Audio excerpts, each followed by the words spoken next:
All right, guys, thanks for watching another one of my videos and supporting me. I appreciate it. Last video I talked about my friend that had gotten out of prison. We had met on a job site, took me surfing. Got a lot of surfing stories. A lot of people have said I should just write a book about my surfing stories, but I want to share just the ministry and how God's done everything through my life. Excuse me. And what would happen is when I would get to Kauai, obviously anywhere you go, if you know anything about surfing or skating, there's a pecking order. There's always the guy in the lineup that's been there his whole life. He's the dominator, and you got to show respect. You don't just paddle out and start taking every wave and doing everything.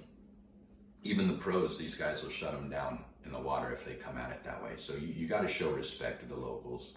And what would happen is I would show up at this beach the first couple of weeks. Guys like, dude, you're not surfing, bro. Like, no halis in the water, no longboards. You know, 90% of the guys out there were longboarding. I would meet the family that basically, I told you in another video, they owned the store across the street, but they were a big local family and a very well-respected family. And I would grow to love them like my own family, and they were family to me. But that would take years for God to produce. And there's so much hurt in the islands in religion, because religion's really gone over there and decimated the Hawaiian beliefs. And I respect the Hawaiian beliefs. I think tradition is something that's so important for us to remember, you know. And there was a Japanese cemetery in Kapa'a, and it was right by the dump. Okay, this cemetery was there before the dump was there. And because of Vietnam, because of the lack of, or I'm sorry, not Vietnam, but Pearl Harbor. Because of Pearl Harbor, there was a horrible disrespect for the Japanese and the Japanese culture years and years ago. And I would be going up to the dump one day, and I noticed there was a bunch of people clearing this hill right at the entrance of the dump. And a couple days later, all of a sudden you start seeing tombstones, like marker stones, little castles and little like houses. They look like little houses or something, lanterns. And I'm like, what the heck's going on? So I pulled over and I asked one of the guys that I recognized, hey, what's going on? He goes, oh, it's a Japanese cemetery. Nobody knew it was here. And what had happened is the people were so upset because of Pearl Harbor that this cemetery, they just let it overgrow. They just let it fall apart. It was just in the woods. Like, there was nothing, nobody cared. The trees had grown into the caskets. Like, it was horrible. And they put it by the dump. You know, and that really affected me culturally. And I thought, dude, who in the world would do such a thing? Like, why would you do, I don't care what the issue is, but that's somebody in history, you guys. We have history in this country. We have history in our world. Whether we like it or not, we can't erase history. But though I don't know those people's story, all I know is somebody decimated their grave sites. And as time would go on, I would realize surfing, I surfed most of my life, so I understood surfing. I understood if you're gonna go to Huntington, you're gonna paddle out, you're gonna respect the locals that are there, let them have their waves. I don't care if you're a pro, if you go to Newport, if you go to stinking San Diego or down to Trussell's or any of those spots up in Santa Barbara, you're gonna show the locals respect or you're not gonna surf. And I learned that early, and I've never had a problem, really. I mean, guys get vocal, but not a big deal. So here, I'm paddling out at Kaylee every day. And every day, like I said, this kid's dropping in on me. I can't find a wave. I literally sat for probably a year in the same spot through all the seasons, good waves, bad waves, no waves at all. And I would paddle out every day, and I would wait and wait and wait and wait and wait. and I never get a wave. Every wave I'd try to get up on, somebody would cut me off, or some big Hawaiian guy would come by, hoi, hoi, hoi, and, you know, run through you, you know. Didn't matter if you were up or not, they were going. And one day we had this huge swell come through, and there's a rock pile over to the left of Kaylee at the end of the rock pile there. And the waves were just barreling over this thing, and nobody was over there. Nobody was surfing that area because it's stinking kill you. It's a bunch of rocks. And there's a big anchor under there that if you really get held down, you can get whacked by this anchor.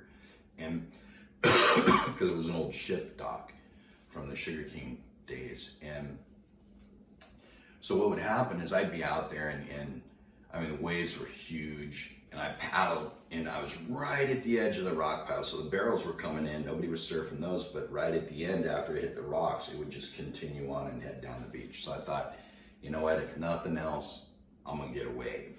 Nobody's over here, I'm gonna go over there and get my stuff. So I paddled over there, man, and which was a stupid idea in the first place. But, you know, I didn't know the spot, I just watched it for a while. And so I paddle out there, and I'm sitting there, and this one guy that's always out there harassing me.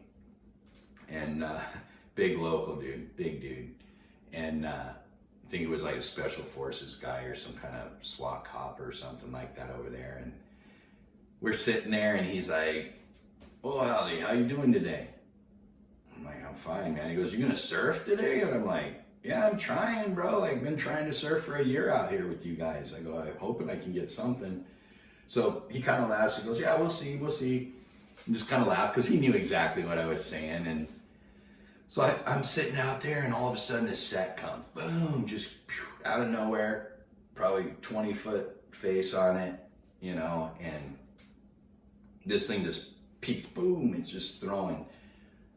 The very next wave, this guy, never in a year has anybody told me to go. And all of a sudden I hear, "Go, Joe, go." And I didn't even question it, man. Didn't care if I got killed. I'm gonna take my first good wave in Hawaii. So I dunked my board, and I just popped the tail, you know, swing around, sink it so I can kind of pop into this wave, 2 strokes. I stink and get pitched off a 20-foot face. And I miss the rocks, end up getting pounded. Board's 10 feet long, so it's stinking, just dragging me everywhere. And so I go down to the bottom, and I'm holding on to the reef, just like counting, okay, there's one wave, and I'm literally holding on to the reef. And because I didn't want to get dragged over the rocks. So I'm sitting down there, and I'm holding on, boom, and I feel my board pulling, never stops pulling. And I'm like, oh no, there's like massive sets coming. And so 1 wave, 2 waves. On the 3rd wave, I stink and kick off the bottom, and I come up. And apparently my board was tombstone, and it was just sitting there going, standing straight up. So everybody thought I got stuck under the reef because it's hollow under the reef. And they thought for sure I was under there drowned. And man, it had been a minute and a half, felt like 10 minutes. My lungs were burning, but it was only about a minute and a half. And I kick off the bottom, and I come up and just, and as I take a breath, the Hawaiian dude that had harassed me for a year was diving in to come and save me. He thought I was drowning. And just as I pop up, he's diving in like 5 feet from me where my board was.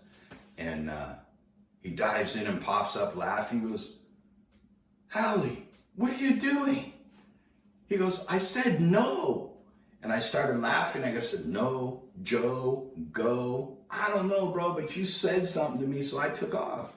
He goes, "You're out of your mind. Nobody would have taken that wave, dude. There's no..." I started laughing. I go, "Hey, it's the first time you gave me the opportunity to take a wave in a year, bro," so I took it. And he started laughing, and the next thing you know, I paddled back out in the lineup, and we're giggling about it. And I get out in the lineup, and all of a sudden, all the local dudes down there, all the local Kalia guys, they all start laughing. "Oh, Hallie, how was the surfing down, or how was the fishing down there?" And, you know, they're all cracking jokes and everything. And I'm like, good, good. From that day, you guys, from that day, because of that, and because of my lack of fear or wisdom in some situations, God gave me favor that day and gave me respect with the locals, where now when I paddled out, I would paddle up and I'd shake their hands and be like, "Hey man, how you doing today?"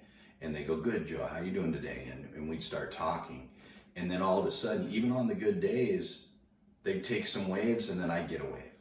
And then they'd take some waves and then I'd get a wave, you know? And I'd surfed most of my life. I considered myself an okay surfer, not by Hawaiian standards, but I could surf just about anything I wanted to get up on.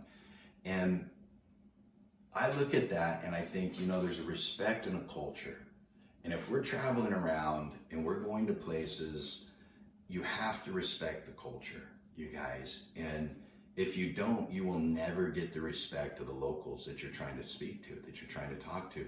And as the years would go on, what would happen is, see, I'm going down on Friday nights or Saturdays and I'm feeding all of the kids on the beach. Literally, my wife we would cook pots of chili and we'd give it to everybody, or, you know, shoyu chicken and rice or whatever. We would cook local meals. We'd go down there, and after surfing all day, these kids would be starving, but their parents were working and they weren't eating. So we'd go down there, we'd start feeding these kids, and we'd see breakthroughs in the Tongans, the Samoans, the Hawaiians. Like, we would see them soften up to us. And I could walk up to the tables where when I first got there, if I walked up, they'd all be like, "Woodhalley, you looking for trouble?" You know, like, "Try, bro," you know. And as God gave me favor with these guys, because I served them, my family served them, you know, and nobody asked me for it. I'd go up and they'd be like, "Hey man, I don't want your food. I don't need anything." I'd be like, "Bro, it's food. If you want some, it's over here. I'm gonna leave a couple bowls on your table. Don't eat it. I'll clean it up later if it's still here." And I'd walk away and they'd start eating. But that would go on for 13 years. We would do that. And it became something that changed the dynamic of the island for us and for everybody else. So people got to know us as, it's funny because all the skate park kids at Kapa'a skate park, they would call us the Free Food Friday guys, you know. And the thing that was unique about it was we didn't care who you were, if you were a skater, a basketball player, a roller hockey guy. We fed everybody that needed food.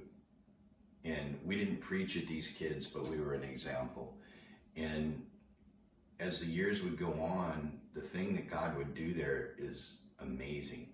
Wasn't fast, and it was frustrating. And I got my best friends because of the skate park ministry we had. I have people 20 years later that are family. They're my best friends. We love them, and we've raised our kids together. And because of that, I got blessed because I have them. My family has them.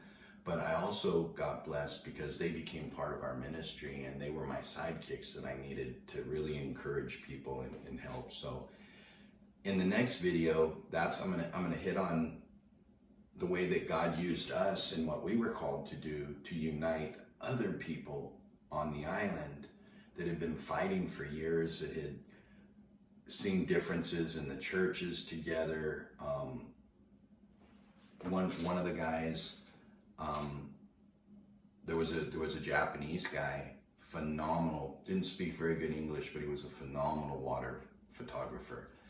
And because I did water video, him and I would hit it off. We would meet one day, and I would go to the church, even though he wasn't a Christian. I believe he was Buddhist. But even though he wasn't a Christian, I felt like God wanted me to show him his love and show him the support that he didn't get in the islands from anybody. He's in Japan. He is a famous artist and surfer artist and water photographer. The stuff that this guy does is amazing, and at least it used to be. And when we became friends, I would go to his studio and we would edit video, and he'd ask me what I thought, and his wife didn't speak any English at the time. And you know, we would do all these things, and our cultures were different. Our upbringings were different, but our passion was the same. And he would end up doing a video, had all these pro surfers in it. It kind of went towards the Buddhist thing a little bit, and then the little bit of influence with God and all that and what I believed. But it was more about the earth and the waves and the peace that the waves and the ocean give you. And he's talking about this. And in the church, a lot of people would get offended. But I told him, I said, you can't look at it like we're bringing a different religion into the church. What it was you had to look at it, you guys, in a way that God was using our church as an example to this guy. And it would affect his life later. But everybody else rejected him. And I went to the pastor and said, it's a surf video that 99% of the people in our church are going to watch anyways. We were able to get 400 people together for this video for this guy. It was an amazing event for him. But some people got offended because they said, oh, well, he's talking about Mother Earth and all this. And I told him, I said, you're missing the point in all of this, you guys. You're missing the point in what God's doing, which is bringing unity. And how can you talk to somebody if you won't enter their world?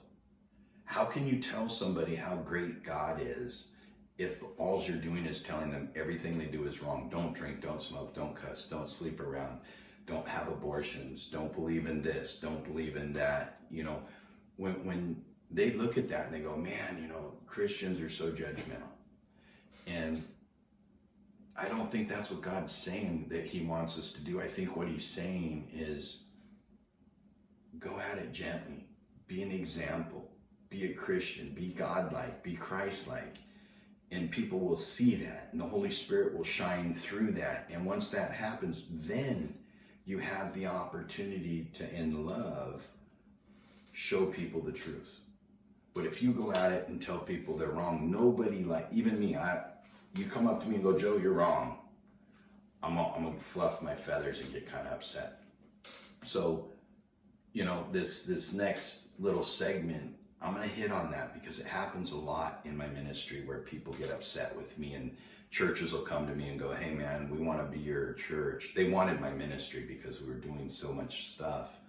They wanted us to come under their umbrella, and God was very specific that I wasn't to do that with any church, that I could support the churches, they could support me, but it was not going to be a ministry that was covered under anybody's church, because then they want a power trip on it. And we're going to talk about that a little sensitive for the Christian people. I know you don't want to bash on the church, but this is a book about the truth, and I'm not going to hide it, but the healing that comes through it is so powerful. So look forward to that on the next one, you guys. Again, I'm sorry, I kind of went on a tangent, made this one long, but you know, I would encourage you, subscribe, keep this thing out. My daughter says I should start a podcast, so I don't know, maybe we'll start podcasting so you can listen to this stuff instead of having to sit at home and watch a video, however that works. But we'll see what happens. I just want to get it out there. I just want these things to bless people, and if they bless you, let me know. Please contact me, write a comment or something. I'll do my best to get to them, all right? You guys have a great day, and we'll talk to you later.